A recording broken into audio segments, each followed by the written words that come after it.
I come from a long line of singers. My grandfather was in a band in Los Angeles, California, and both my father and my uncle were professional vocalists at one point in time. Growing up, music was always filled in my home, and I learned at a very young age that I not only had a passion for the art of dance, but specifically for singing. I can remember my mom encouraging me to sing for anyone and everyone who would listen, because like any proud parent, she was just excited that her baby could sing. The only problem was I enjoyed singing songs by artists like Whitney Houston and Mariah Carey. And my family genuinely believed that young men should only sing songs by men. I remember once my uncle singing and me becoming so enamored by his voice because when he sang, you could genuinely feel it in the depths of your soul. And so I would ask him if he could teach me to sing the way that he did. And he would often tell me that he was too busy or that he had a lot going on. But at the end of the day, I knew in the back of my mind that one day I was going to sing just like him. I recall once going to an event that he was having at his home and him offering to pick me and my brother up. We got to his home, my brother jumped out of the car and ran inside the house like any excited child would do. Because anytime he was having an event at his home, we knew there were going to be three things. There's going to be a lot of laughter, there's going to be a lot of fun, and of course, there was going to be a lot of singing. Once we got there, I can recall him putting his hand on my shoulder as soon as I was getting ready to get out the car. And he looked at me and said in a very stern voice, "When you get inside, you are not allowed to sing." I remember getting out of the car and walking into the house, and I heard the laughter. I smelled all the good food. And I could hear the music in the background. Someone there had just put on one of my favorite songs and was encouraging me to sing along to the song. The moment that I hit that first note, he grabbed me and immediately said, "I'm taking you home." I remember thinking about that. I was mortified in that moment because I felt like my hero was telling me not to do the one thing that I love to do the most. It was like he had taken my dreams and ripped them right from under me. And so for years, when I would sing or I would hum around him, he would cut me this look. It was a look that I learned to fear. And for years, I tried to process what that look fully meant. But still to this day, I don't know where it was coming from. I later learned that that look was encompassed with toxic masculinity. And it made me very afraid of my art. It made me afraid of my creativity. But most, it made me very afraid of who I am. And so it took me a lot of time to unlearn that fear and recognize the work that I had to do to unlearn that thread of fear in certain aspects of my life. So I want to take a moment and ask you all, what do you fear? Is it something tangible, maybe like an animal? I know some people have a thing about cats. They refuse to do cats, right? Then there are things that are untangible, things we can't see and can't touch. Maybe you're afraid of the dark or you're afraid of heights. I know that I have a friend who refuses to go into dark rooms by herself because she was ultimately scared a lot when she was a child. Well, I want to take a moment to tell you that when you begin to unlearn your fears, that is truly when you get to embrace your personal power. So I want to take a moment to tell you a story about when I began to unlearn my fear and embrace my personal power. Growing up, I was a part of the Jehovah's Witness organization.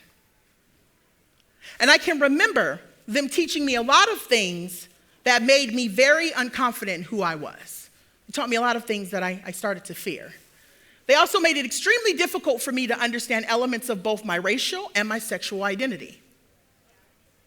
Imagine being a part of an organization that reminded you every single day that God hated you. Imagine being a part of an organization that told you that you would die because of an identity that you decided to embrace. Well, that was my life for 19 years. And on my 19th birthday, I made the decision to move out of my family's home. And so I can recall moments where I was coming into one of the meetings and an elder pulled me to the side and he said, "We need to talk because I have some concerns about some of the decisions that you are making in your life. He went on to explain that he was worried that by me moving out of my home and living on campus at college, something that was not encouraged, I would be around people who would begin to encourage me to embrace my LGBTQ identity. And he was right to have concern, because I was. There were folks that were encouraging me. At the end of the day, he told me that if I did not stop associating with those individuals who were encouraging me, that I would ultimately be put on reproof, which could later lead me to being disfellowshipped. Now, I don't know what you all know about the religion, but ultimately, when you are put on reproof, that is the second worst thing that can happen to you in the organization. Being put on reproof means you lose all of your privileges in the organization. But when you are disfellowshipped, you lose all communication with your family, your friends, and anyone who's associated with the religion. So I had to make a choice. Do I stick with this religion, a religion that's, again, teaching me to hate myself? Or do I leave this organization and risk losing every single thing that I know to be true? It was in that last meeting where I was sitting around the table with 6 elders looking at me and a piece of paper in front of me.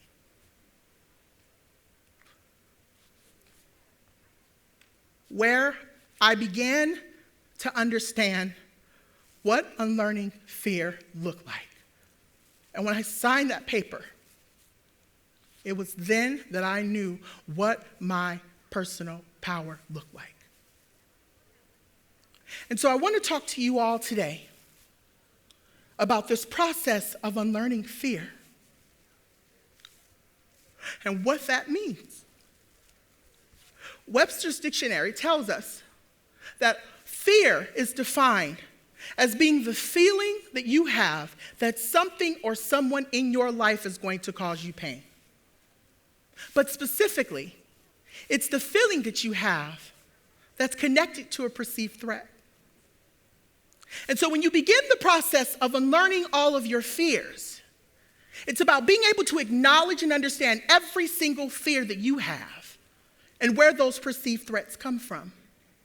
It's about knowing that you are the only person that can keep you locked away in fear. But it's also about understanding where these fears are coming from. Have you been able to actively think about your own life and where you might have absorbed certain fears? Once more, it's even thinking about conquering the things that you think that you could never conquer in your life. It's about finding freedom.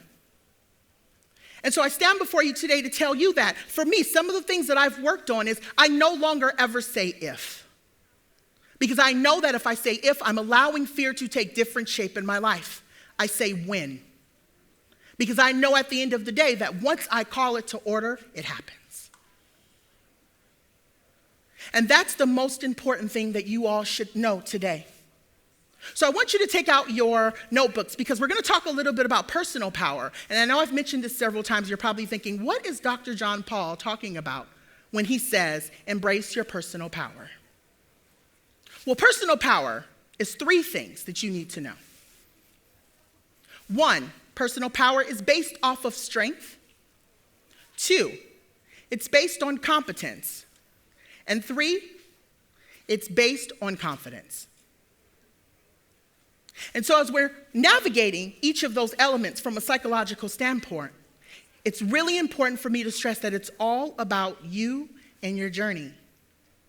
So when we talk about strength, it's about recognizing that your strength is a means to an end for you and for you only. It's about knowing that nobody has the power to take away that strength from you. But it's also about recognizing your desires. It's about being able to understand what you want to accomplish in this life and who holds the key to accessing that. But most, it's about you being able to understand what the risks are in your life and how you're going to create a plan to get through the tough times that are associated with that risk. Most importantly, when we're talking about strength, it's really about you being able to recognize that you are worth the journey. And that's where we lead to competence. Because as we're moving through the second step, it's about you knowing that you are worth everything that you're putting in. You're worth the work. It's about acknowledging that your self-esteem matters more than anything else in this world. But it's also about being competent about the different ways that people inflict their fears on you. Because at the end of the day, fear takes different shape. And if you don't address it, it comes back over and over and over and over and over again. But most importantly, it's about being able to know that you deserve self-care and that you have the right and the access to that. The last thing to understand in this journey of recognizing your own personal power, it's about being able to acknowledge your greatness. It's about being able to say, yes, I know I'm it, and owning that. But most, it's about walking in your authentic truth and being able to recognize that at the end of the day, that you speak for you and you only. But lastly, it's about asking yourself the question, where am I hiding? In what corners am I tucking myself away in the dark? I like to think about folks who have encouraged me to embrace my authentic truth. And I think a little bit about those who've come before me and the work that they've laid out in order for me to be standing in front of you today. I think about Harriet Tubman and the thousands of slaves that she freed. I think about Bayard Rustin and how fearful he could have been with leading the civil rights movement with MLK. But most, I think about Marsha P. Johnson and the fear that she might have had when she threw that first glass at Stonewall. All people who had every single right to be fearful, but led from their personal power. And so I want to remind you all to think about the ways that you can take these sources into your own life. I keep a lot of quotes around me because I'm always reminding myself of where the journey starts and where the journey ends. A quote that I hold very close to my heart is one from Audre Lorde, where she says, when I begin to recognize how powerful I am, then it is less and less important if I'm afraid. And so I want to challenge you all to do the same thing. Start thinking about the ways that you are no longer afraid and letting things go. Right now, this journey is about your freedom. And what's even more important is not letting other people dictate the way that you feel about your journey. I live my life by one quote and one quote only, by RuPaul. He says, what other people think about me is none of my business.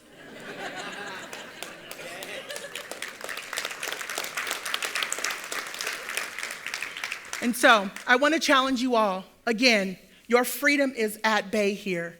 Please embrace your experience, embrace your journey. Recognize that at the end of the day, when you begin the process of unlearning your fears and embracing your personal power, that it is only then when you can become the person that you were meant to be, but most love the person that you are. Because somewhere over the rainbow, skies are blue, and the dreams that you dare to will, oh, they will come true. Thank you.